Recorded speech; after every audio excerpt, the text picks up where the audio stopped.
Halo, perkenalkan nama saya Expedita Duzri Suarez.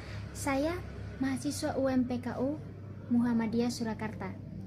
NIM saya 1202 5050445. Hari ini saya mau menjelaskan tentang salah satu komponen-komponen yang digunakan di komputer. Oke, ini adalah mainboard atau motherboard. Fungsinya adalah sebagai papan sirkuit utama yang menghubungkan dan mengatur kerja semua komponen komputer agar bisa berfungsi bersama. Fungsinya secara rinci yaitu tempat memasang komponen utama, menyalurkan daya listrik, mengatur komunikasi antar komponen, menyediakan port dan slot koneksi, menyimpan firmware, BIOS atau UEFI, mengatur sistem pendinginan.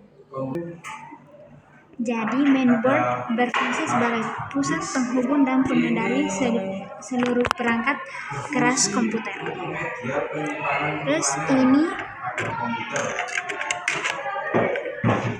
adalah CPU. CPU berfungsi sebagai otak utama komputer yang mengelola semua data dan menjalankan perintah dari program.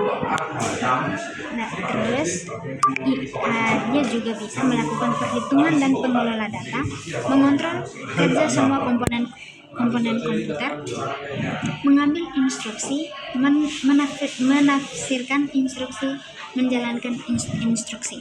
Jadi, CPU berfungsi sebagai pusat pengelola data dan pengendali seluruh aktivitas komputer. Ini adalah RAM. RAM berfungsi sebagai memori utama komputer yang menyimpan data dan instruksi sementara saat komputer sedang bekerja. Jadi, kalau komputer sudah mati, RAM tidak akan bekerja. Dan ini chipset. Chipset berfungsi sebagai pengatur lalu lintas data antara berbagai komponen komputer seperti CPU, RAM, dan lain-lain. Oke, dan ini adalah CD-ROM. CD-ROM berfungsi sebagai alat membaca data dari kepingan CD. Dan ini adalah hard disk. Hard disk berfungsi sebagai penyimpan utama komputer yang menyimpan data secara permanen. Dan yang terakhir yaitu kabel ini. Kabel ini berfungsi untuk menghubungkan hard disk sama CD-ROM ke motherboard lewat SATA. Oke, dan sekarang kita akan mencoba untuk merangkai semua komponen-komponen yang ada di sini. Jadi RAM ini dipasang ke sini. Ini namanya slot RAM. Jadi dia dipasang.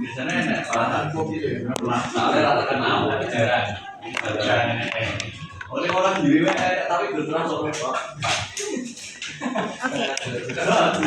Dan CPU ini dipasang di sini atau prosesor.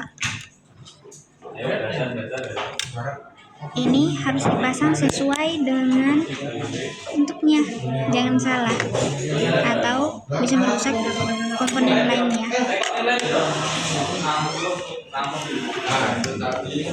Oke, dan sekarang kita akan menghubungkan mainboard ke ini hard disk.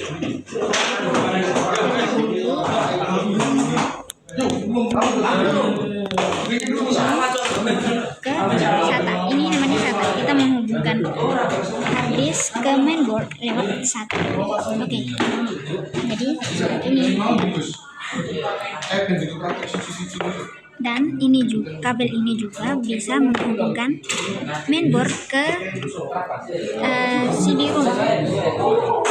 Jadi menghubungkan ke sini.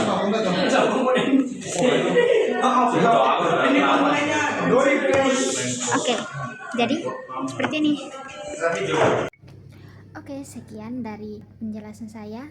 Terima kasih.